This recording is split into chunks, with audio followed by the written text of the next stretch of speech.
Hello, welcome to Sunday. It's a few minutes later for me because I'm reading this along with chapter 26 together, and it's a whole week later for you. Awesome. Okay. Um, so the last chapter, oh my gosh, I love it. It was great. It was a lot of fun. We learned so much stuff. Jason grew. And so now we are ready for chapter 27, Cartography. So the battle's done. Jason's resting and recovering along with Annabeth, and there's just a few of the Black Ant warriors left in the cavern. So that's where we're at. It was time to heal up, so I relaxed and let my consciousness expand back into my magic sight again. Although I'd fought almost non-stop since then, it hadn't been that long ago from when I discovered my healing cycle. It felt wonderful to meditate again and get in touch with the summer sunshine and refreshing rain. I let myself sink into the soothing feeling that was the healing rune. I used magic to layer the rune over the worst bruises and let the healing rune that was part of my spark of creation do the rest. I felt like I was at a spa and soon felt physically recovered. My soul damage was going to take longer, though. The healing cycle helped, so I switched from working on myself to working on Annabeth. Healing her wasn't as easy, but it still didn't take long, especially as she was using her healing charms as well. All too soon, it was time to move on. I did a few more healing cycles for both of us to make sure we were brimming with energy. Then I gave Annabeth a wake up squeeze. It's time, isn't it? She said wistfully. Yep, I replied. We gotta go and get some more points. She sat up slowly, like she was expecting to still feel sore. But then she seemed to realize things were better and bounced lightly to her feet. Someone's feeling good, I laughed. Physically, I feel amazing, she agreed. This new healing thing you got going on is fantastic. She paused for a moment, assessing her condition. My soul still hurts, though. Mine too, I said sympathetically. Let's hope we don't run into any more red eyes like those last three. Bermuda hopped off and I got to my feet too. We stretched a bit to make sure we were ready for action, while Bermuda wandered over to the ant warriors and started checking them out. They didn't know what to do with him, so they milled around a little bit, obviously hoping he would go and sniff somewhere else. How many points do you think we have now? Annabeth asked. We made about 3,300 points here, I said after a quick conversation with my bank crystal, which brings our total points so far this round to 3,700 points. Holy moly, Annabeth exclaimed. That's a lot of points. Apparently those big generals were 500 points each, I agreed. Of course, this is all an estimate. There were a lot of red eyes that we didn't actually take out on our own. We just held their attention while the black warriors did the final damage. I'm not sure that's right, Annabeth frowned. I certainly appreciated the assistance, but we are the ones in the tournament, not them. I think we should get most, if not all, the points for the Red Eyes. We helped them win the battle, after all. I agree, I laughed and held up a hand to stop her. You're preaching to the choir here. I want the points as much as you do. The bank crystal was just being realistic and pointing out that this was a gray area. It's possible that the battle will be reviewed and the points rounded down. I shrugged and looked hopeful. Or it's possible they might award the full points instead. Either way, we still made up a lot of ground on our negative score. Annabeth looked like she was still ready to give the review board a piece of her mind if they didn't rule the way she wanted, so I quickly changed the subject. Before we head out, how is the level of your magic doing? It's not great, she said. I can't recover my magic as fast as you can. I used almost all of it in the battle. I recovered a bit while I rested, but then spent what little I had to spare on healing. I'm back down to rock bottom again. I've got enough to summon my weapons, but that's about it. I figured as much, I said sympathetically. Then I told her about the grannies purifying the red magic from the generals and how Octa and her Tangle were now holding that magic for Annabeth so she could absorb it as quickly as possible. Well, at least those three a-holes were good for something, she grumbled. Annabeth, I gasped, clutching my imaginary pearls.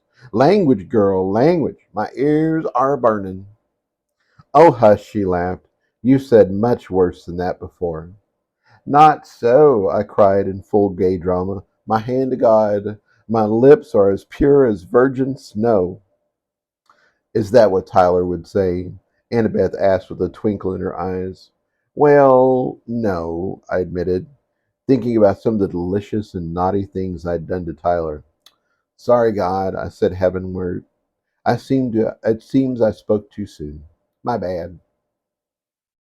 I gave Annabeth a big grin and she grinned back. Sometimes a bit of humor goes a long way. Fortunately, the godmothers finished processing the red magic and the last of the purple octopuses floated down and landed on Annabeth. She may not be able to get her magic back as fast as I could, but this would certainly help. Are you ready to head out? I asked. Annabeth nodded. I'm still without a shield at this point, she said. So do you mind if we continue to ride together? Of course not, I replied gallantly. Your humble steed awaits. She laughed again as she hopped up onto my back. Then the magic rope did its backpack thing and we were ready to go. Well, almost. Bermuda decided that once again he wanted to ride on my back too, so he jumped up on Annabeth and then snuggled his way in between us. It took him at least a minute of wriggling to get comfortable, but finally he had his head poking out over my shoulder the way he liked. He gave my ear a lick, as if to let me know he was ready.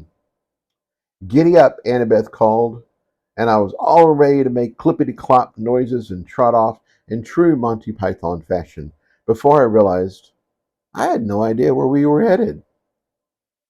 I think it would be a good idea to find our way towards the other teams, Annabeth said when I asked her. We need to collect more points, of course, but I'd feel better knowing where the main exit is located.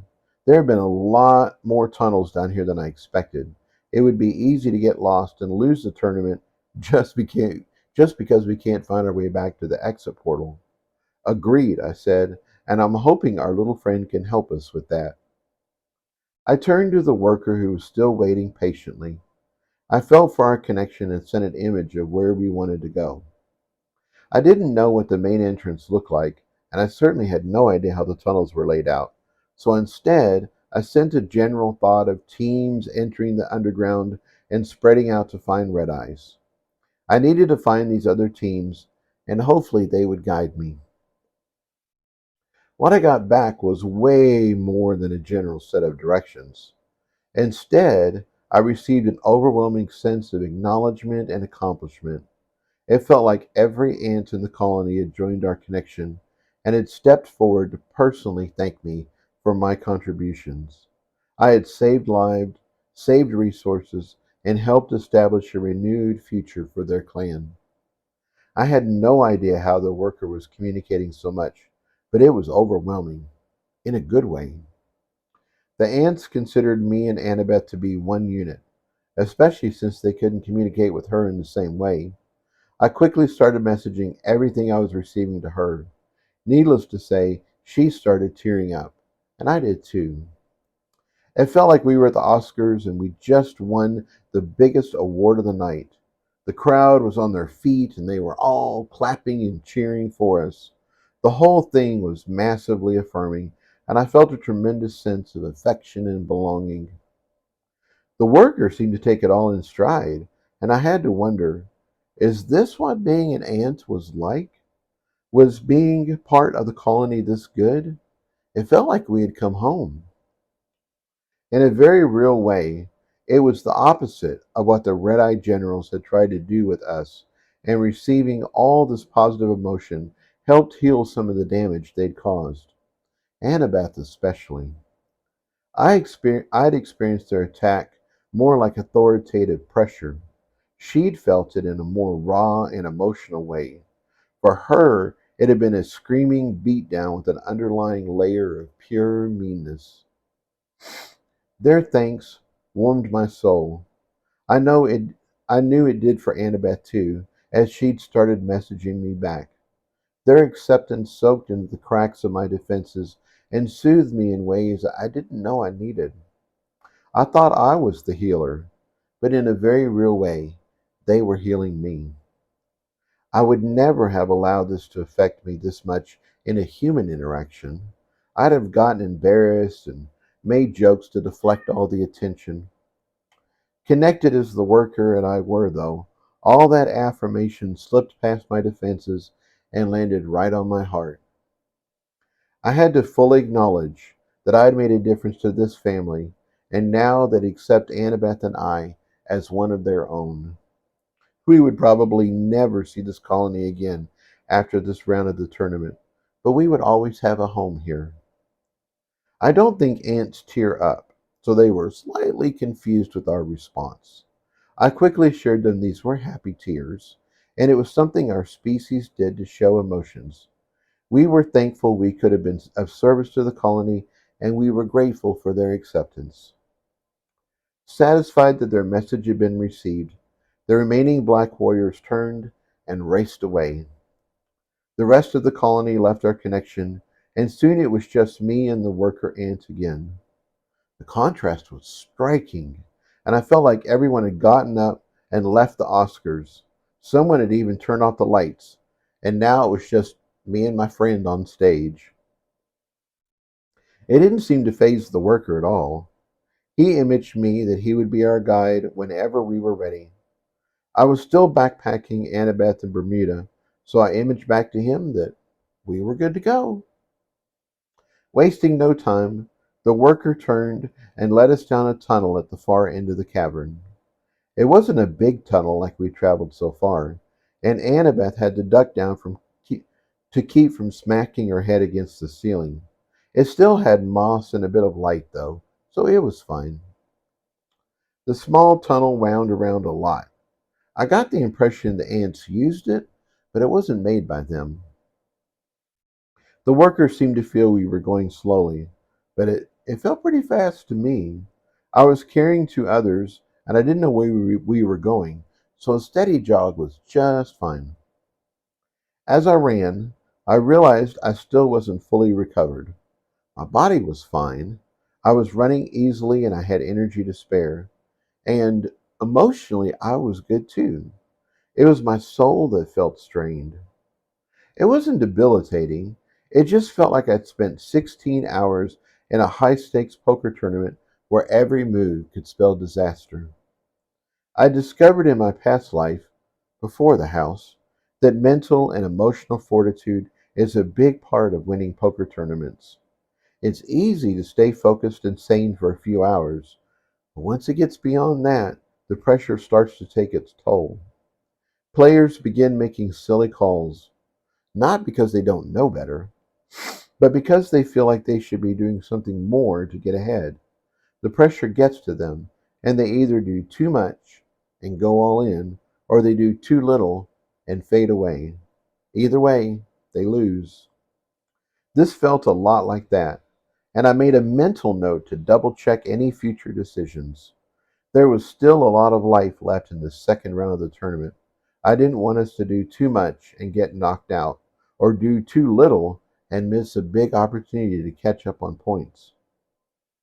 Our worker guide took a side tunnel, and soon after that, another one. We merged with a larger tunnel and then went through a small section that felt like a real cave. There were stalactites and stalagmites, and the footing was treacherous.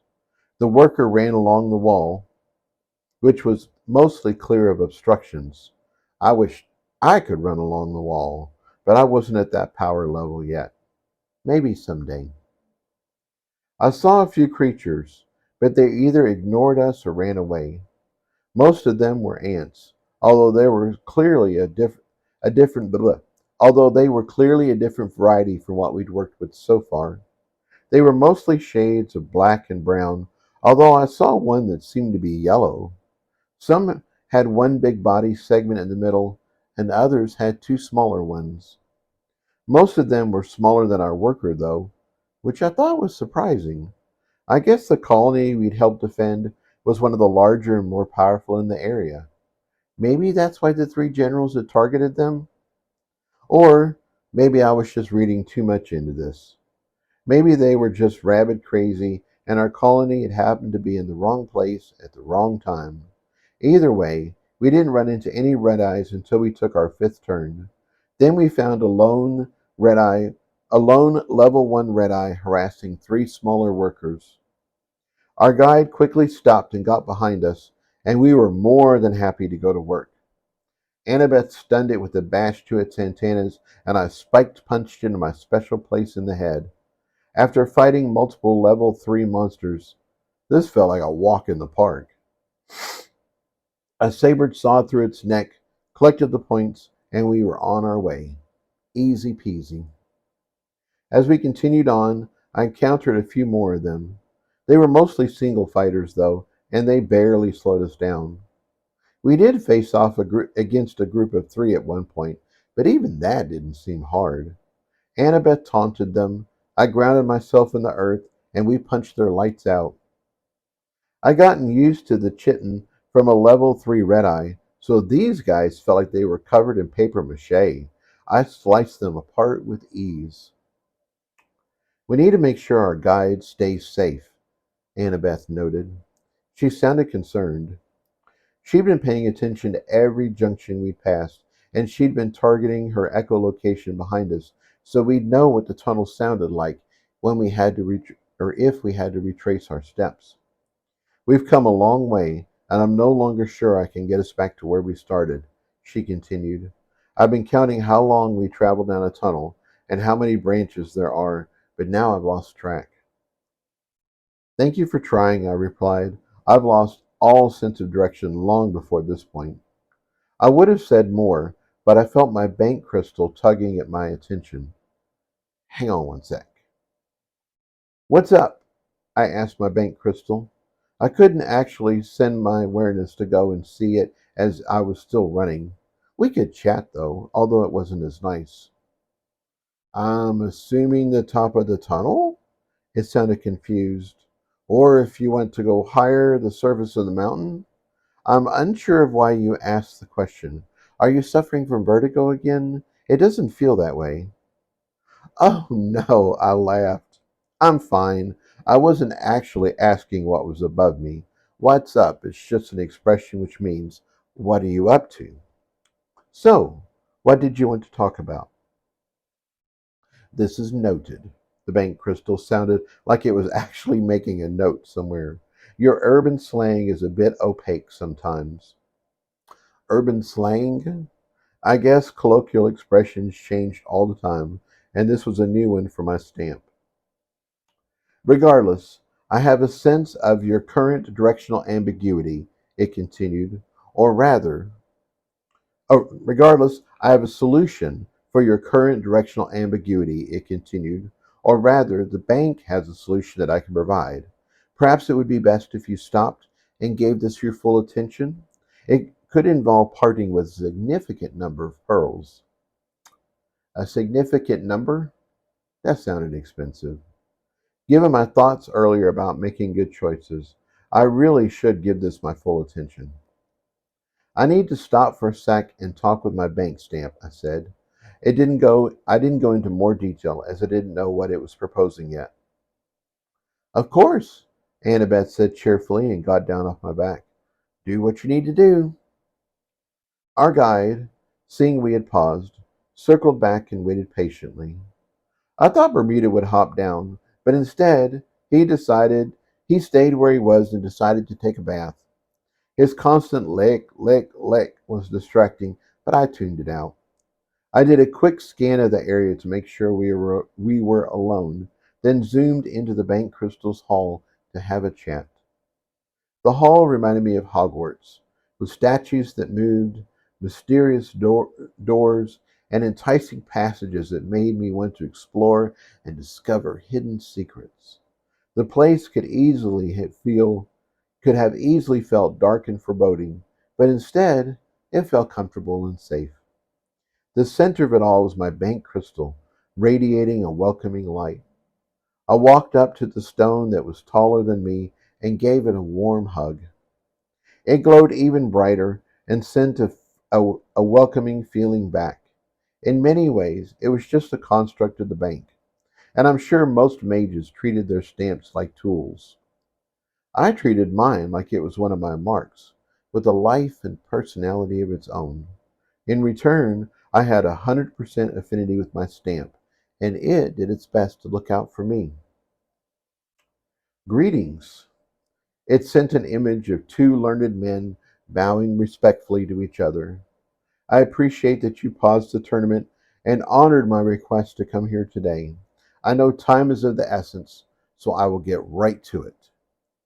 Thank you, I replied. It is great to see you too. I sent back images of two learned men embracing. Then they started kissing passionately and stripping their clothes off as fast as possible. I grinned as that caused the bank crystal to get a bit flustered. Sometimes messing with a rock can be so much fun. We were here for business, though, so I let the image fade and gave the crystal my full attention. It still stuttered for a moment, and then seemed to figure this was another thing that fleshy creatures did. Penny was fascinated by human behavior, sex especially, and always wanted to learn more. My bank crystal, on the other hand, did its best to ignore my non stone like manners and preferred to focus on concrete transactions. That's why it was so fun to tease it sometimes. Truthfully, I was nervous about spending a lot of pearls, especially in my current mental condition. So a bit of light fun seemed like a good way to start our discussion. I embrace you also, and I hope what I have to tell you fills you with tingles of joy, the bank crystal said formally. Now, let us speak about the subject to which I've summoned you, cartography. It paused as it pulled its presentation together. Map making, as the mundanes know, as the mundanes know it, dates back from the ancient Egyptians. As mages, we've had the ability to chart our environment long before that. Of course, the bank has been at the forefront of gathering and displaying spatial intelligence, and that is what we are here to discuss today. Let's start with the basic ability, a simple map. The floor rippled, and suddenly it displayed an old-fashioned map, like I'd seen on the walls in Diffie's hidden basement. It looked like it was showing a continent and part of a sea, although I didn't recognize the shape at all. It was beautiful, though, scroll work and drawings of fantasy creatures. The map was lovely, and it would look great framed and hanging on a wall. I wasn't sure how it would help me in this situation, though. This is the type of cartography assistance the tournament offers its premier teams and those who can pay along the way. It is good for an overall view of the terrain you are navigating. However, it doesn't show where you are on the map, doesn't give any idea of elevation, and sometimes these maps are not drawn to scale. That can be very misleading. Looking at the map, you might think a journey would only take a couple days when it could actually take a couple weeks. The bank offers these maps for various regions, and the cost is determined on a per map basis. Unfortunately for you, the maps of realms like this are locked because of the tournament, and I cannot access them. For that, I am truly sorry. It paused for a moment, and I nodded in understanding. The tournament favored the premier teams and those that could afford it. It surely didn't allow the bank to sell maps on the side. The next level of cartography that I can offer you is one you make yourself. All the tools and symbols needed to make a map are provided, and it is up to the mage to provide the scale and note any interesting landmarks. The floor changed again. This time it looked like a piece of blank parchment, bordered by tiles filled with symbols. It didn't take a genius to figure out that I'd need to move the tiles around to fill in the map. I'd seen something like this before in the old style role playing game editors. Skilled users would use the tools to create maps of the world, which the software would then bring to life and users could play. I tried my hand at making a world a few times and discovered it is much harder than it looks. I'm sure the same would apply to a map based on real world locations. I'd made a simple map before, and it had taken hours of work.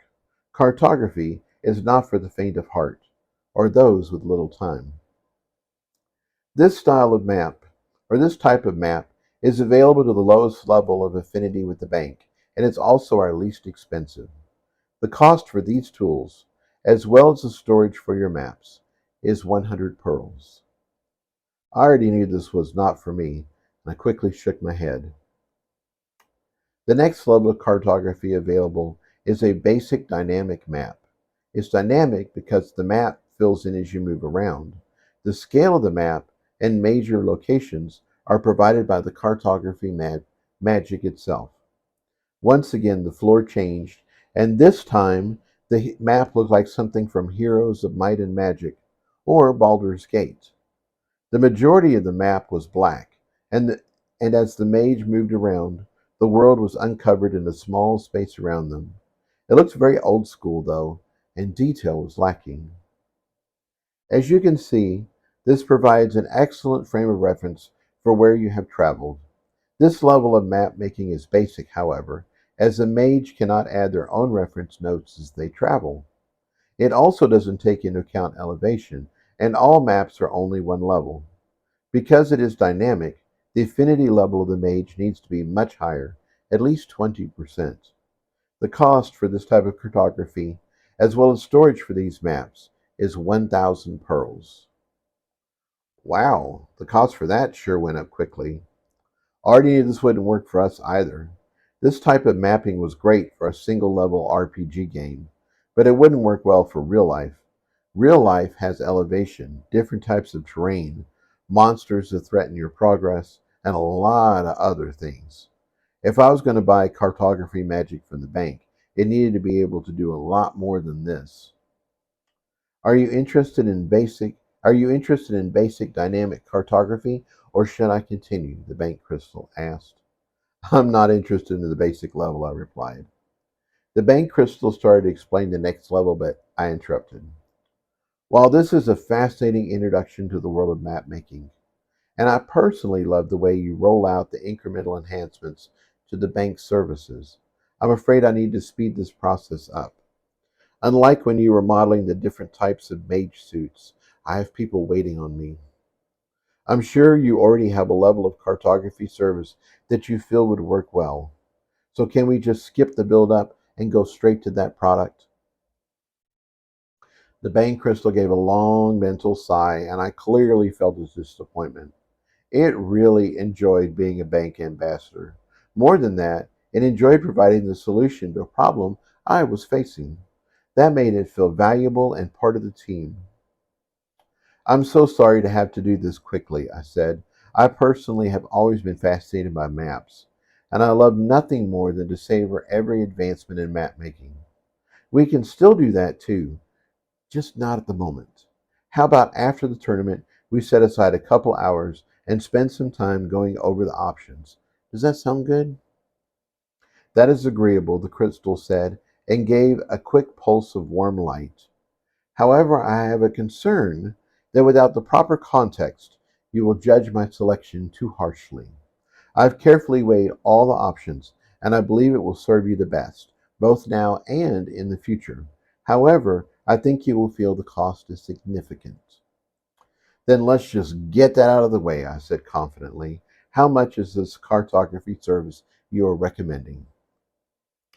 I didn't mind spending some pearls to get ahead, especially for such a useful tool as mapping. Having an overhead map was essential in fantasy gaming. Even in real life, Google Maps made a world of difference. Pun intended. My bank crystal was able to get me a huge discount on purchases. I think it was about 75%. Regardless, the magical suits had been about 25,000 pearls each. Surely this couldn't be more than that. The option I would recommend is valued at 1.2 million pearls, the crystal said gravely. With your bank status, favorite of a cosmic deity, the cost to you is 300,000 pearls. I just about swallowed my tongue. Holy shit, that was a lot of pearls. After everything it had said, I couldn't after everything it had said, I couldn't freak out in front of my crystal. So I pretended I just had a tickle in my throat and needed a moment to cough it out. I don't think it bought the cover story, but gave me a much needed minute to come to terms with the price. And what will I get for that? I finally asked as blandly as possible. I was playing it cool as I didn't want my crystal to know just how right it was. As far as I was concerned, the map better come with gold filigree to be worth that kind of price. It comes with everything but the battle features, the bank crystal said quickly.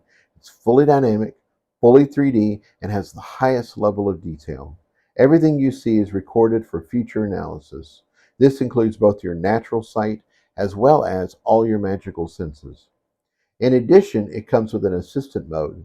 If you can tell me what you're looking for, I can highlight it on your current map or any other map you have. This works whether you have consciously noted it or not. Just to give you an example, I could use the map to highlight all the extra points you have been missing so far. That caught my attention. I've been passing up points? I interrupted. Yes, the crystal replied. There have been a few plants you could have harvested, as well as a small deposit of mana infused crystals. They weren't a lot of points, and you were busy fighting at the time, so I didn't point them out.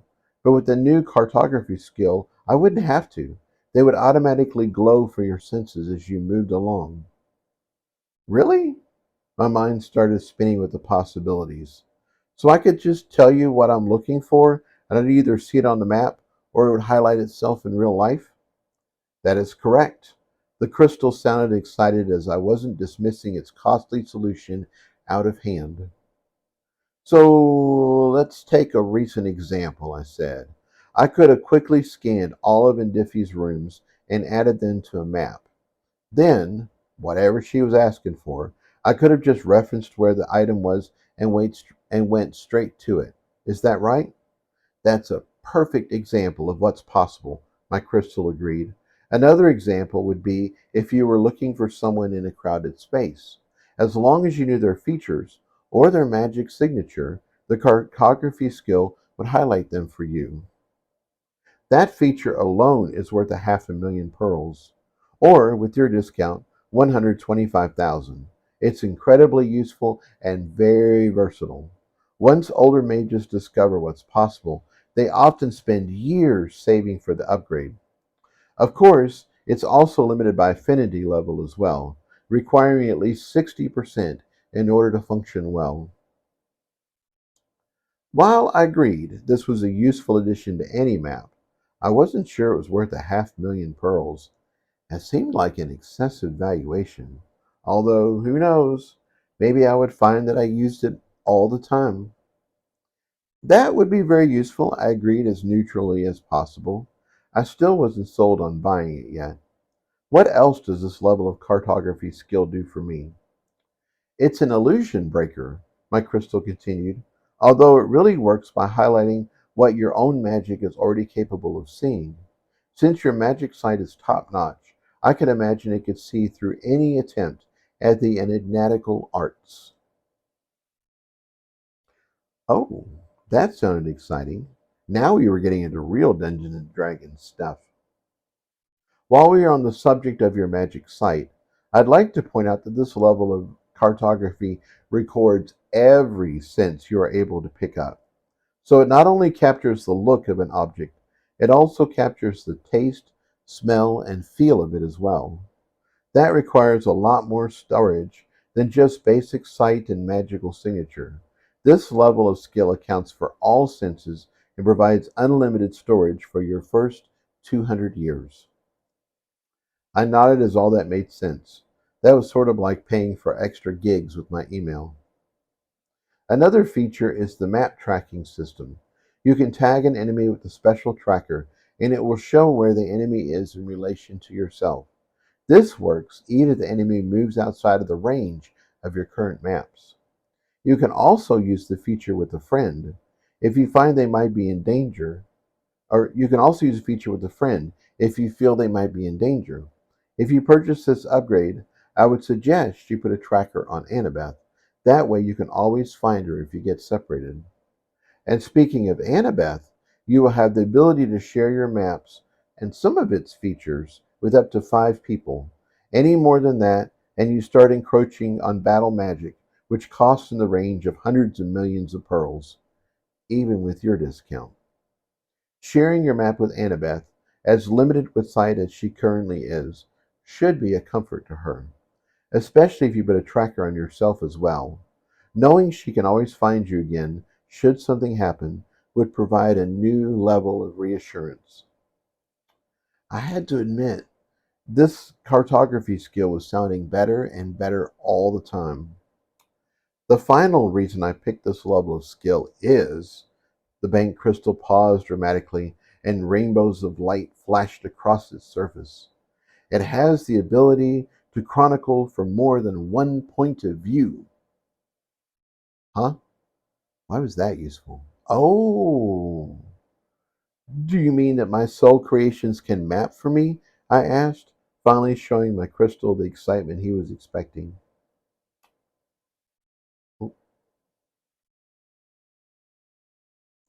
I do indeed, it exclaimed.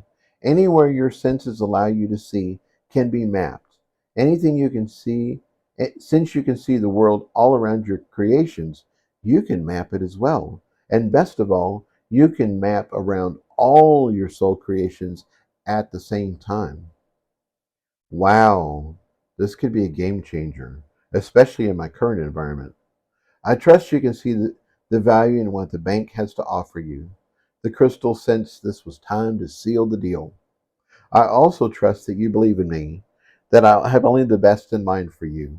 I know this cartography skill seems like it costs a lot, especially since you're at the beginning of your new life as a supernatural. However, I've weighed all options, and I generally believe this is the best solution to your current situation as well as the future. After all, you aren't just sitting at home tinkering in a workshop. You're out having adventures and risking your life for your new house and family. Being able to scout out new locations as well as being able to keep track of your housemates will provide a huge advantage over and over again. Now, are you ready to acquire a new ability? Wow, you are really selling this hard, I said. The crystal started to reply, but I quickly raised my hand to stop it. I'm just thinking out loud with you so you can understand me better. I'm also doing it so I can organize my thoughts. It took a lot out of me to fight off those 3 generals, and I feel mentally tired right now.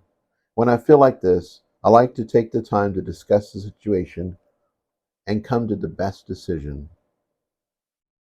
I took a deep breath and made a conscious effort to let my anxiety go.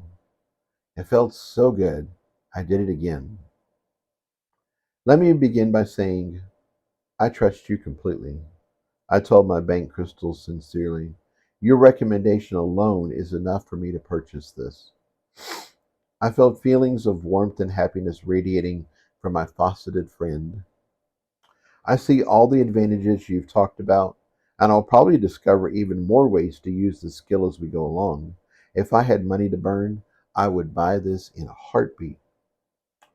I paused as I realized this was the crux of it all.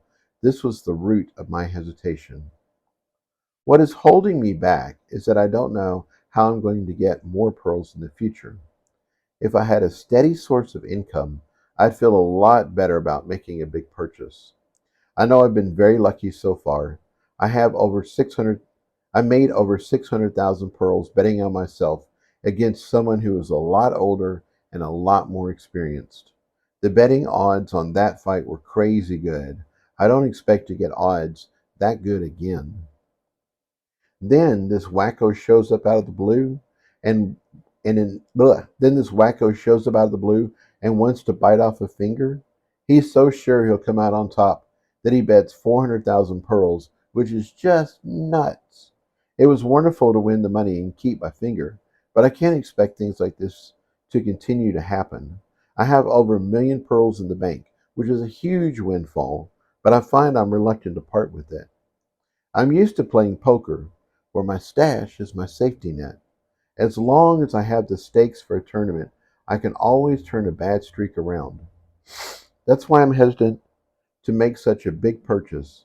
It's taking away almost a third of my safety net. The bank crystal flashed in acknowledgement and grew warm to the touch. I understand where you're coming from, it said. I've researched poker tournaments and what it takes to make a career on the circuit, and what you said makes perfect sense. It takes money to make money, and spending too much is a sign of bad money management. Poker players who don't manage their stash quickly become ex poker players. Exactly, I nodded. I would like to suggest that what you're evaluating now is less like poker and more like buying a house.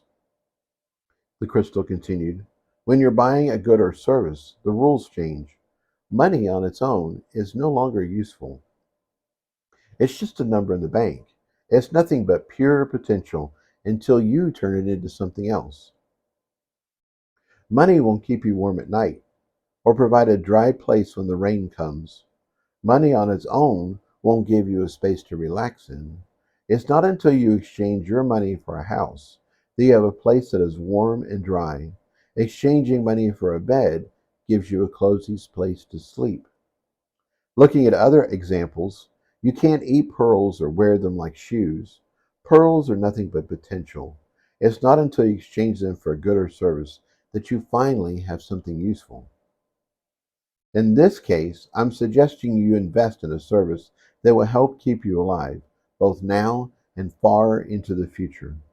It will make a big difference in this tournament, which will also buy your freedom. Being alive and free is priceless, and that's why I think you should spend such a large amount of pearls. I get it, I nodded, and you're right. Pearls are merely a number in the bank at the moment. I just wish the cost wasn't so much. That's actually an advantage to you, my crystal said. I'm sure it felt my confusion as it quickly continued. The base cost of this skill is 1.2 million pearls. That's far outside of what most younger mages have to spend.